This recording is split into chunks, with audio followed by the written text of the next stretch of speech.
Whether you're dating, married, or in a committed relationship, understanding the strengths and weaknesses of your relationship can help you strategize and figure out how to build a relationship you've longed for.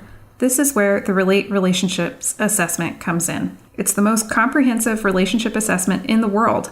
It's research based on the major predictors of marital stability, and it's recommended by the American Association for Marriage and Family Therapists. Also, it's the one that my husband and I used when we were in premarital couples counseling. So for 20% off the assessment, go to relateinstitute.com and enter Polinsky20. Again, that's relateinstitute.com and enter the promo code Polinsky20 to get 20% off.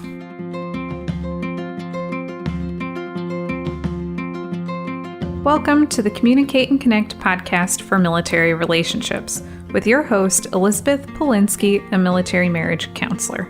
If this is your first time listening to the Communicate and Connect podcast, please take a second to go rate, review, and subscribe to make sure you get all our future episodes. We also really want to know what it is you love about our podcast, and if for some reason you're not loving it, we want to know that too, because we're committed to providing the best quality content to help you improve your relationships.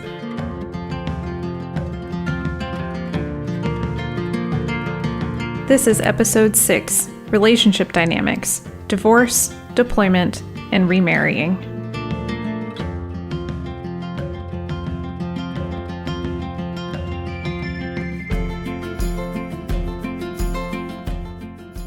So to start off this episode, I just wanted to really take a second to talk about how a lot of us have to restart over again in life. We lose the relationships. Sometimes these are the most important relationships we've ever had, the best relationships, and it can be so painful. And I can really relate to this. I was engaged twice before my spouse, and I lost both of them. And even looking back, I guess looking back now, they're still painful. Those two people were very important to me, and several years later, I can maybe say there were some positives that we didn't stay together, or that I grew as a person. I most certainly did grow as a person. I think pain either swallows you up or it forces you to grow, and thank God that I had therapists to help me grow instead of getting swallowed by that pain. But both of them were excruciating. And to feel like you found your person, are planning out a life with them, and to have that come crashing down, and to have it come crashing down so quickly. And for a lot of people, you don't have any say in the matter, no choice. The other person kind of unilaterally decides that they're just over. They're done. They're out.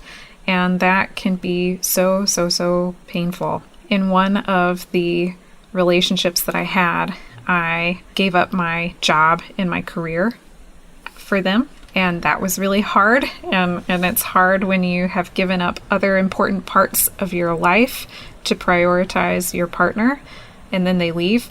That is so infuriating and frustrating. And I know other people can relate to this, especially if they are military spouses or have been in military relationships. The second fiance that I had, I moved across the country for. Both of these relationships, I made huge, drastic life changes to prioritize and invest in the relationships, and both times they ended.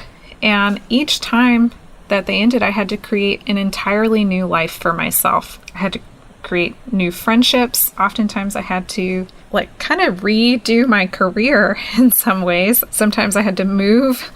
I had to discover a whole new normal. And I didn't have kids at that time, but if you have had to start over after a relationship, or start over due to a deployment, and you have kids, the difficulty of that could be multiplied, by at least 10, if not more. The difficulty of having to restart your life and create a new normal is so hard on its own. And then you add in kids, and you're also helping your kids start a whole new life while dealing with your ex, it's a lot. It's a lot. And so I wanted to really take a moment to talk about how to start over and how to kind of move through that transition. So there are a few different types of transitions that are common. So divorce is a really common one. Breakups, any type of divorce, separation, breakup is a huge transition. And what's challenging is that you're losing someone who's so important to you, someone who maybe meant the world. Sometimes this was your safe place, the person that you thought you could go to for comfort. Sometimes it was the dream that you had for your future.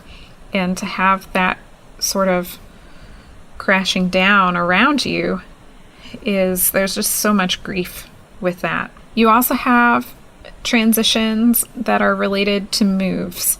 So if you are in the military, you know what I mean. But when I say moves, if you're a military spouse, it can be very challenging to move around with your spouse. And then also there are times where you move because one partner got a cool job somewhere and you want to be supportive of that. And so you move to further your partner's career. And sometimes that's not related to the military, but you might still move to help out their career. Widowhood, if your spouse or your partner dies, this can be very, very painful. I had a friend who, their partner went to the store just to like grab something small. I don't know, maybe it was like milk or something. I don't actually know what he went to grab, but he just like left the house like just normally and didn't come back home. And later she found out that he had died. He had been hit by a car. It's hard to imagine something like that happening, but at the same time, things like this, they happen every day, and there's no way to prevent them or to control them. But at any point in time, our loved ones could be taken from us and they could die, and we could all of a sudden be alone. Whether you went through a breakup or a divorce, or whether your partner died, if you're moving into single parenthood, this is a really big transition that requires a whole new normal. Also, if you get remarried, sometimes, I tend to think that everybody deserves to be loved. And so if you are a single parent, way to go. My mom was a single parent, and I have mad respect for all the single parents out there. I really hope that one day you have a very fulfilling relationship if you are a single parent. And so if you decide to remarry, or even if you don't get married in like a legal sense, if you partner with someone again in a significant way, that could require creating a whole new normal and a transition not just for you, but also a transition for your kids. And if your new partner has kids from a previous relationship, that's, everybody's transitioning. Military specific ones, I've had so many couples who are long distance. Some of the couples that I've worked with, both of them have been military, and they can't always co-locate together.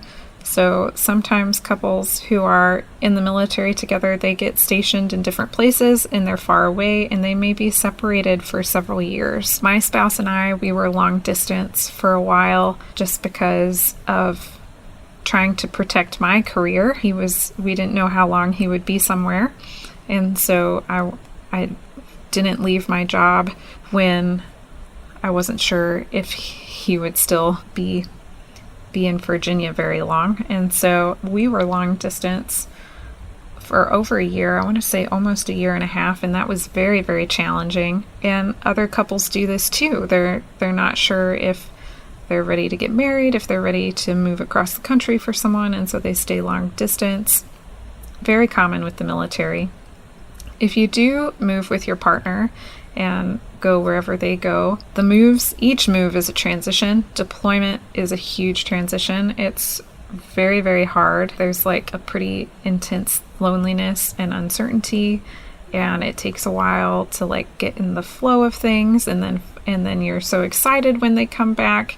But when your partner comes back from deployment, then it's a whole new transition to get used to them back in the house, especially if they had an extended deployment and they were gone for a really long time. If you or your partner experience trauma, this is a big, big challenge. So I've worked with a lot of people who experienced military sexual trauma where they were assaulted while they were serving their country, and both in terms of it being an individual transition of learning how to heal and cope after something so horrific has happened to you.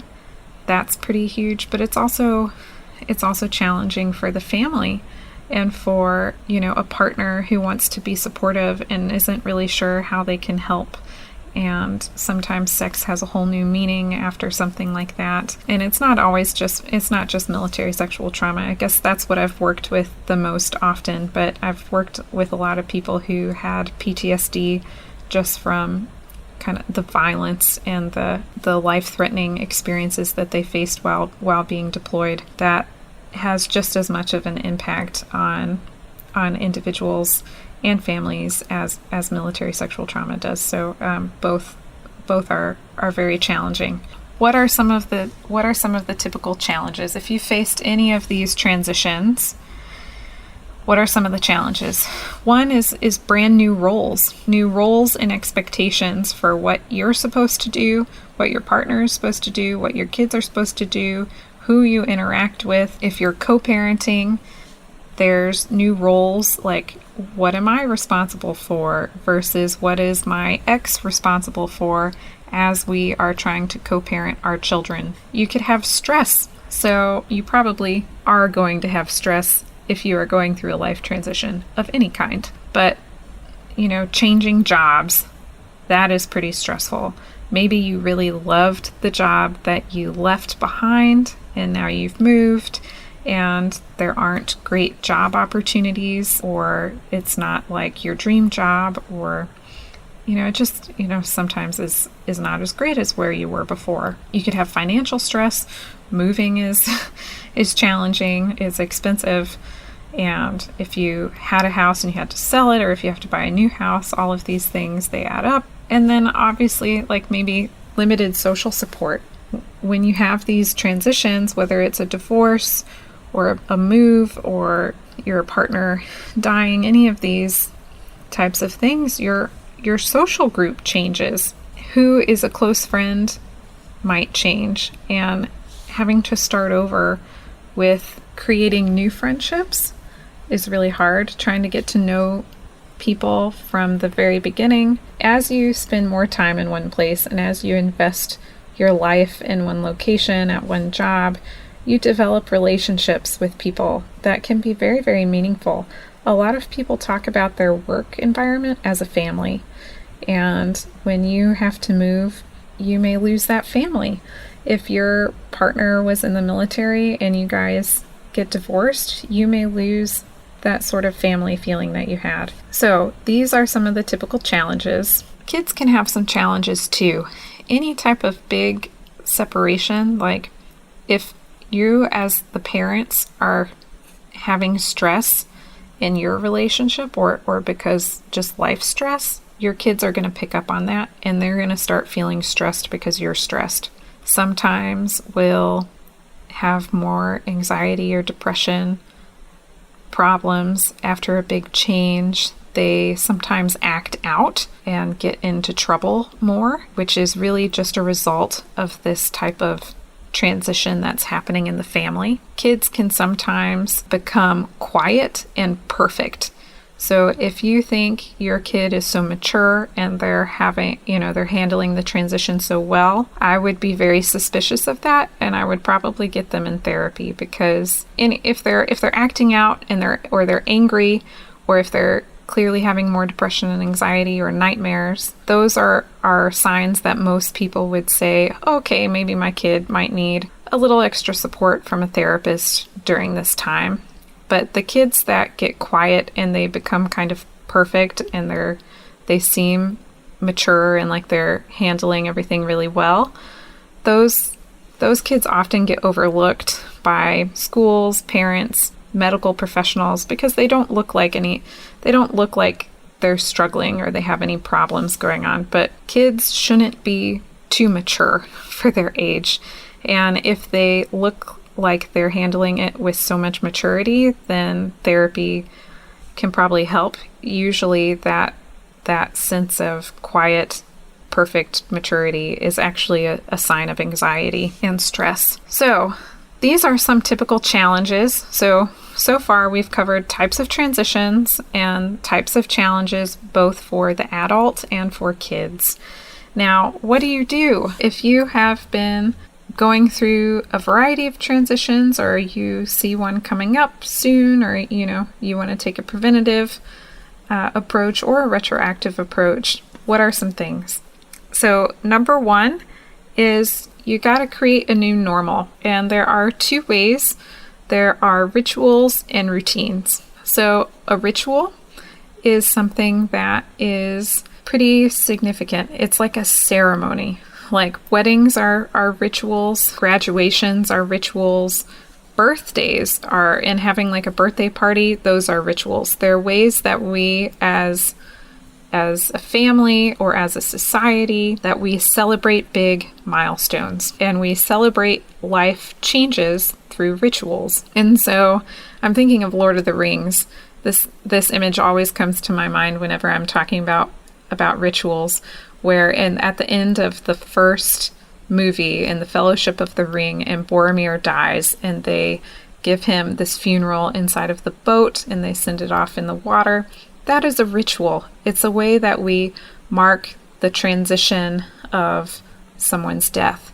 And so rituals can help people kind of process the grief, and it's sort of like a symbol of moving on to the next thing. And so rituals can be very, very helpful. If you see people like burning old letters from ex-lovers, or people burning pictures or the gifts that they gave them, those are rituals. And so think about what types of rituals you want to have as a family. They don't always have to be, death related, like in the Boromir Lord of the Rings example.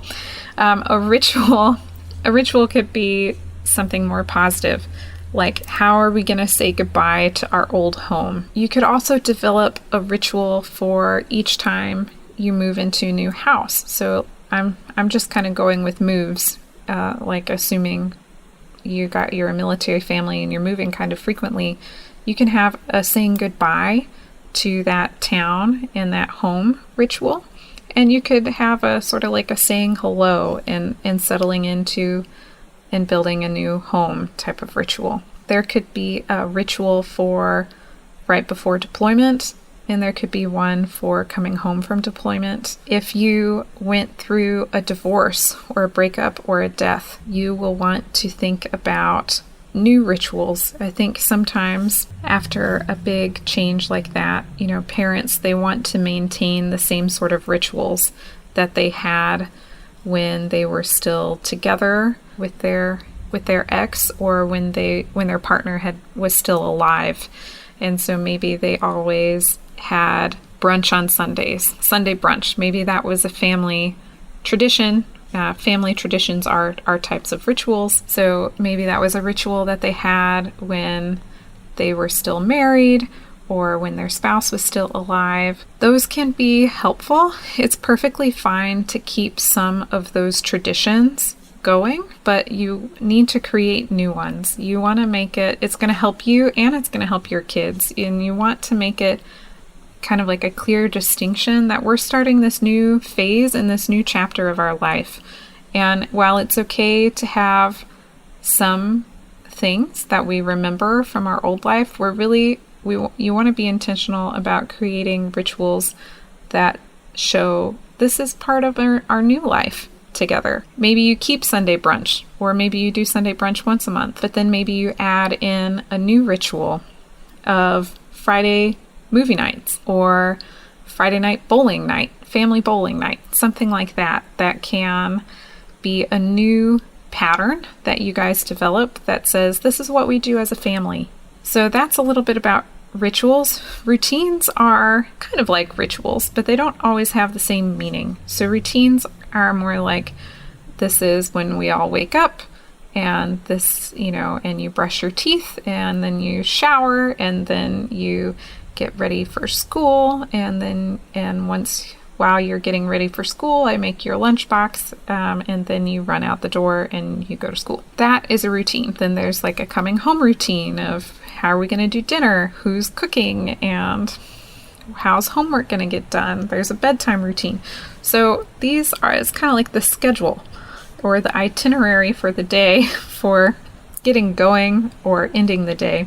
Routines could also be like when we go grocery shopping and things like that. But for a routine, if you're going through a transition, routines often get dropped. So maybe people are no longer going to bed at a regular time, and they stay up watching TV for hours and hours, and they're going to bed at like 2 a.m.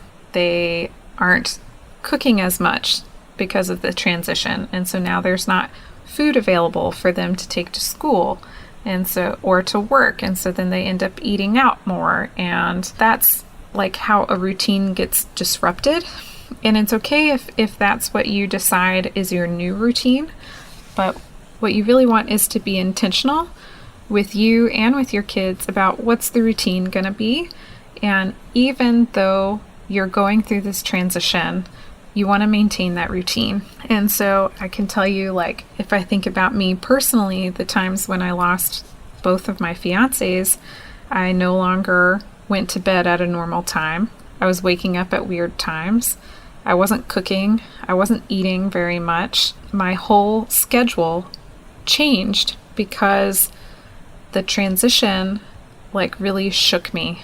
And this is really common for a lot of people. And so as much as possible, you want to decide what your routine is going to be and stick to that routine, and that can help you through the transition and get to a new normal again. So routines and rituals are both very important anytime you're creating a new normal. If your transition is a divorce or a separation, or if you're a single parent and you're ready to get back into the dating scene, the next thing that's going to help you is figuring out how to pick a better partner in the future. There are two parts to this. So I'm definitely not saying it's all your partner's fault, and that you definitely have responsibility for how your previous relationship went. There are maybe some cases where it is your partner's fault, but most of the time it really is, it takes two to tango. And there are times where there are situational circumstances that maybe caused what you're going through. But regardless, you want to think really hard about what has your pattern been about choosing partners in the past. Are there common threads to how you met those partners, to how you started dating?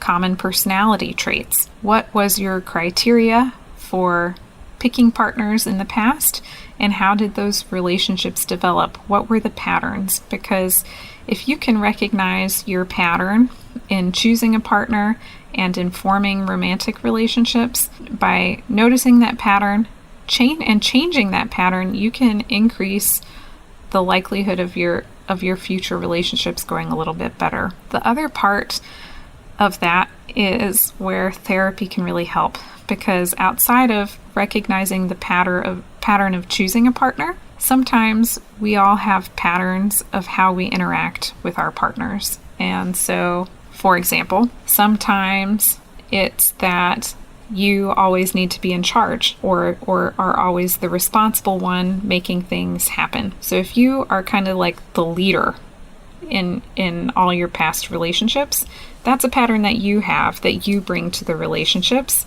And it may also be related to how you pick partners. Maybe you're picking people who are more followers because you're a leader.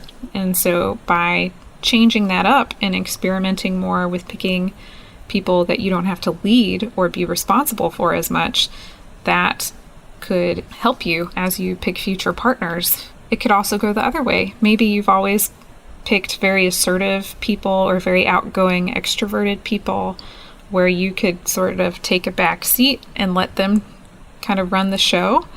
Well, then you might want to work with a therapist to try to be a little more assertive. See if you can take more of a lead in relationships, or be more of an equal in a relationship, or intentionally pick partners that aren't giving you like equal say. There are lots of ways that people go about choosing partners and how they consistently bring themselves to relationships that could be talked about for many, many hours. But the point is you got to be kind of self-reflective about what have the patterns been and try to change the patterns, and a therapist could be helpful for that. Let me summarize. Transitions are hard on everyone, and there are a lot of different types of transitions, and there are a lot of challenges that come with them, but the important thing is to create a new normal, and that new normal is often by maintaining a routine and creating new traditions and new rituals. And if you are starting to think about dating again,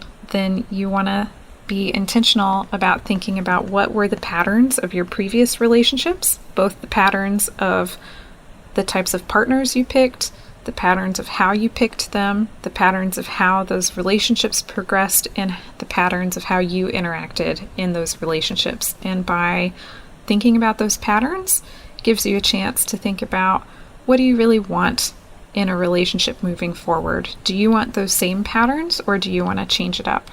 And so your challenge is to decide on one new tradition or ritual that can be part of your new normal. So that is your action plan for today, for this episode, is decide on one thing, one tradition or one ritual that can be part of your new normal, and go start making it happen.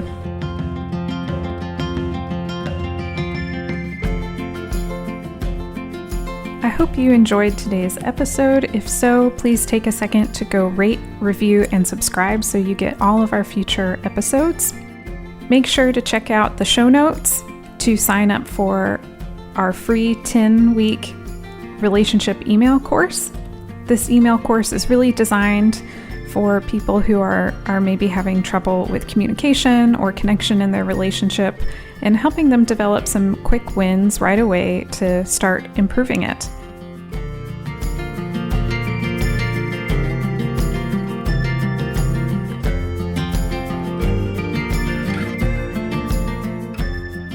While I am a therapist, this podcast is for educational purposes only and is not considered therapy. And it should also not be a replacement for therapy. If you think you need a professional of any kind, you should definitely go find one. Until next time.